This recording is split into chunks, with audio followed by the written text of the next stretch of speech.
बिस्मिल्लाहिर्रहमानिर्रहीम। अस्सलाम वालेकुम। सवाल, नबी करीम सल्लल्लाहु अलैहि वसल्लम ने किस तरह और कब चाँद को दो टुकड़ों में किया?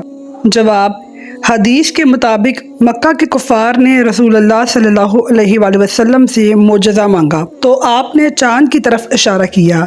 चाँद दो टुकड़ों में बट गया और सब ने इसे देखा।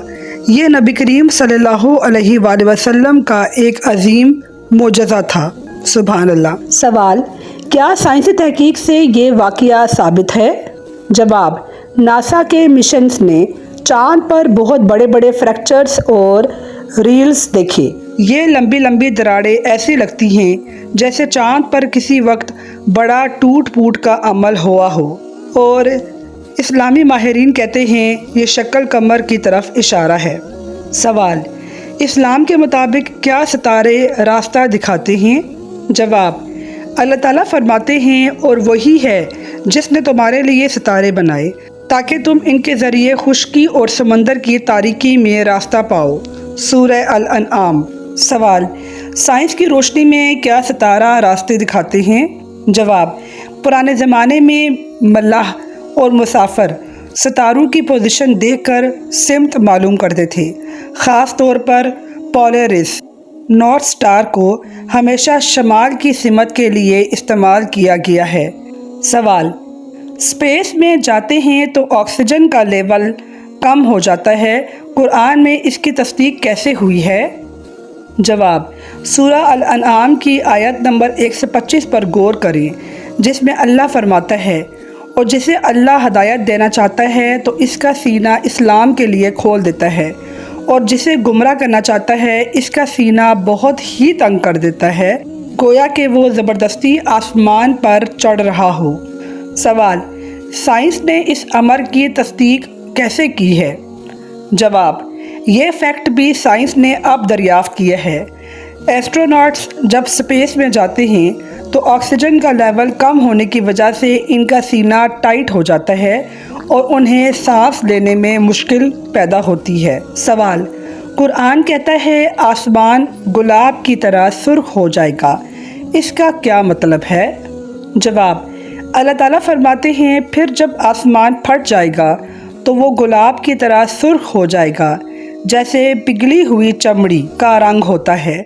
सूरह अल-रहमान। सवाल, साइंस के मुताबिक इसकी क्या हकीकत है? जवाब, जब कोई बड़ा सितारा मरकर फटता है तो इसका धमाका सुपरनोवा आसमान को सुर्ख, गुलाबी और खून की तरह चमकदार बना देता है। ये मंजर दूर से ऐसा लगता है जैसे आसमान पर सुर्ख गुलाबी आग भड़क रही हो, जो वाकई गुलाबी सुर्ख फूल जैसे लगते हैं। साइंसदानों ने इस बात का इंकशाफ किया है। सवाल, क्या आप जानते हैं कुरान ने 1400 साल पहले कह दिया था कि हर जानदार चीज़ पानी से पैदा की गई है? जवाब, अल्लाह ताला फरमाते हैं और हमने हर जानदार चीज़ पानी से पैदा की है। सूरह अल-अंबिया। सवाल, साइंस के मुताबिक इसमें कितनी हकीकत है? जवाब, साइंसदानों के मुताबिक खुलियात की हकीकत, सेल बायोलॉजी। हर जानदार का बुनियादी यूनिट खुलिया सेल है। खुलिये का 70% से ज़्यादा हिस्सा पानी पर मुश्तमिल होता है। पानी ही वो मीडियम है जिसमें DNA काम करते हैं, एंजाइम्स और प्रोटीन्स काम करते हैं, मतलब no water no life. Science ने भी इस बात की तस्दीक की है जिस बात का जिक्र कुरान मजीद में 1400 साल पहले अल्लाह ताला ने वाज़ेह तौर पे बताया था। सवाल, इस्लामी नुक्ता नज़र से कुरान में फिंगरप्रिंट्स का जिक्र कहाँ और किस मकसद के लिए आया है? जवाब, अल्लाह ताला फरमाता है सूरह अल-क़ियामा, क्यों नहीं, हम इस पर कादिर हैं कि इसकी उंगलियों की पोर पोर तक दुरुस्त बना दें। कुरान ने 1400 साल पहले इस हकीकत की तरफ इशारा किया है कि अल्लाह उंगलियों की पोर तक दोबारा बना सकता है, यानी हर शख्स की इनफरादियत महफूज है। सवाल, साइंस के मुताबिक फिंगरप्रिंट हर इंसान में किस तरह मुख्तलिफ होते हैं? जवाब, जदीद साइंस ने दरियाफ्त किया है कि हर इंसान के फिंगरप्रिंट मुनफरिद होते हैं। दुनिया में अरबों लोग हैं मगर किसी दो इंसान के फिंगरप्रिंट एक जैसे नहीं होते। حتیٰ کہ جڑواں بچوں کے بھی نہیں ہوتے۔ سوال، قرآن نے 1400 سال پہلے لوہا اتارنے کا ذکر کیسے کیا؟ جواب، سورہ الحدید آیت نمبر 25، اور ہم نے لوہا اتارا جس میں سخت لڑائی کا سامان ہے اور لوگوں کے لیے فائدے ہیں۔ سوال، سائنس بھی کہتی ہے کہ لوہا زمین پر اترا، کیا یہ قرآن کی تصدیق نہیں ہے؟ جواب، زمین پر لوہا آنا، ماہرین کہتے ہیں کہ زمین پر موجود لوہے کی ایک بڑی مقدار میٹورائٹس شہابی پتھروں کے ذریعے زمین پر اتری۔ اس طرح سائنسی طور پر واقعی یہ کہا جا سکتا ہے کہ لوہا زمین پر اتارا گیا، یعنی باہر سے آیا ہے، اور قرآن مجید کی اس آیت کی بھی تصدیق سائنس نے کر دی ہے۔ سوال، روزمرہ زندگی میں ہم جو پانی استعمال کرتے ہیں، کیا قرآن کے مطابق وہ بھی اس زمین کی پیداوار نہیں ہے؟ جواب، قرآن پاک نے یہ بات 1400 سال پہلے انسان کو بتا دی تھی۔ سورہ المؤمنون آیت نمبر 118 میں اللہ فرماتا ہے، اور ہم نے آسمان سے ایک اندازے کے ساتھ پانی اتارا اور پھر ہم نے اسے زمین میں ٹھہرایا۔ سوال، سائنس اس حقیقت کا اعتراف کیسے کرتی ہے؟ جواب، سائنس نے آج جیو کیمیکل سٹڈیز کے ذریعے اس بات کا پتہ چلا لیا ہے کہ واقعی زمین پر موجود پانی آسمان سے اترا ہوا ہے اور زمین میں اپنا موجود نہیں تھا۔ سوال، کیا قرآن میں دوسرے سیاروں ایکسو پلانٹس کی موجودگی کی طرف اشارہ ہے؟ آیت سورہ الطلاق میں اللہ تعالیٰ فرماتا ہے، اللہ ہی ہے جس نے 7 آسمان پیدا کیے اور زمین جیسی اور زمینیں بھی بنائی۔ سوال، کیا سائنسی تحقیق سے یہ ثابت ہے؟ جواب، آج تک ہزاروں ایکسو پلانٹس دریافت ہو چکے ہیں، جن میں کچھ پلانٹس ارتھ لائک زمین جیسی خصوصیات رکھنے والے ہوتے ہیں، جہاں زندگی کے امکانات کی تحقیق جاری ہے۔ اس کا مطلب ہے 1400 سال پہلے قرآن مجید نے اس کی پہلے ہی پیشن گوئی کر لی تھی۔ سوال، قرآن میں زمین اپنی خبریں نکال دے گی، الزلزال کا کیا مطلب ہے؟ جواب، سورہ الزلزال آیت نمبر 4، اس دن زمین اپنی خبریں بیان کرے گی۔ سوال، اس کو جیولوجی اور جدید سائنسی دریافتوں سے کیسے جوڑا جا سکتا ہے؟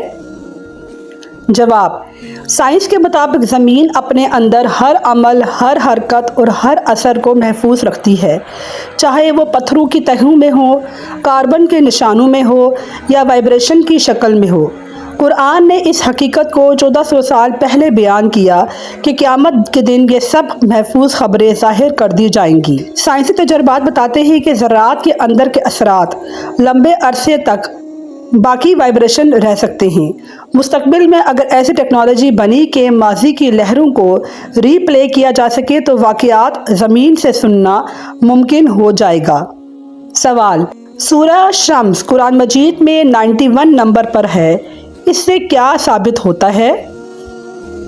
جواب، اس سورت کو قرآن پاک میں 91 نمبر پر رکھا گیا، اور حیرانی کی بات یہ ہے کہ سائنس اس چیز کو قبول کرتی ہے کہ سورج اس یونیورس کے بننے کے 91 ملین ایئرز کے بعد ہی بنا تھا، اور اگر آپ سورج اور زمین کے درمیان کم ترین فاصلہ دیکھیں تو وہ بھی 91.4 مائلز ہیں۔ سوال، قرآن میں آسمان و زمین کے کناروں سے نکلنے کے لیے قوت کی شرط کیوں رکھی گئی ہے؟ جواب، قرآن میں اللہ تعالیٰ فرماتے ہیں، اے گروہ جن و انس، اگر تم آسمان اور زمین کے کناروں سے نکل سکتے ہو تو نکل جاؤ، مگر قوت کے بغیر نہیں نکل سکتے۔ سورہ الرحمن۔ یہاں آسمان کے کنارے یا دروازے کے طور پر یہ ظاہر کرتے ہیں کہ میٹافونک آسمان سے نکلنے کے لیے طاقت، علم اور ٹیکنالوجی درکار ہوتی ہے۔ سوال، کیا یہ اشارہ خلا میں جانے اور سائنسی ترقی ٹیکنالوجی کی طرف ہے؟ جواب، جی ہاں، خلا میں جانے کے لیے انسان کو بہت زیادہ طاقت اور علم درکار ہوتا ہے۔ سائنس بتاتی ہے کہ زمین کی کشش ثقل اور فضا سے نکلنے کے لیے اسکیپ ویلوسٹی چاہیے۔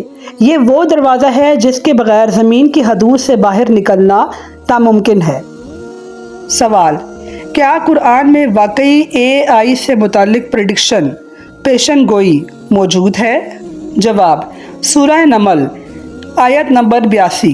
आयत का तर्जुमा कुछ यूँ है, और जब इन पर हमारा फरमान वाक़या होगा तो हम इनके लिए ज़मीन से एक जानवर निकालेंगे जो इनसे बात करेगा, इसलिए कि लोग हमारी निशानियों पे यकीन नहीं रखते हैं। सवाल: जदीद तहकीक के मुताबिक क्या ये आयत आर्टिफिशियल इंटेलिजेंस की तरफ इशारा करती है?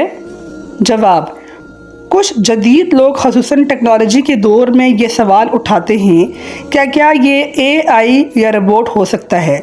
दलील ये दी जाती है कि AI बोल सकता है, इंसानों से बात कर सकता है, ये ज़मीन से निकलने वाला हो सकता है, यानी इंसान की तख्लीक से नमूदार हुआ है। लेकिन बाज़ उलमा का ख्याल है कि ये आयत क़यामत की निशानियों में से है और इनका ताल्लुक़ टेक्नोलॉजी के साथ नहीं है। नाज़रीन, मुझे उम्मीद है कि आपको आज की वीडियो बहुत मालूमाती लगी होगी। ये मैंने आज की वीडियो में बहुत मुनफरिद अंदाज में कुरान मजीद के हवाले से साइंस की तमाम तहकीकात को साबित किया है और कुरान मजीद की तमाम के तमाम पेशंगोइयों को आज के जदीद ज़माने के हवाले से आपको पेश किया है। मेरे वीडियो को लाइक कीजिए, कमेंट कीजिए और सब्सक्राइब कीजिए मेरे चैनल को। शुक्रिया। अल्लाह हाफिज़।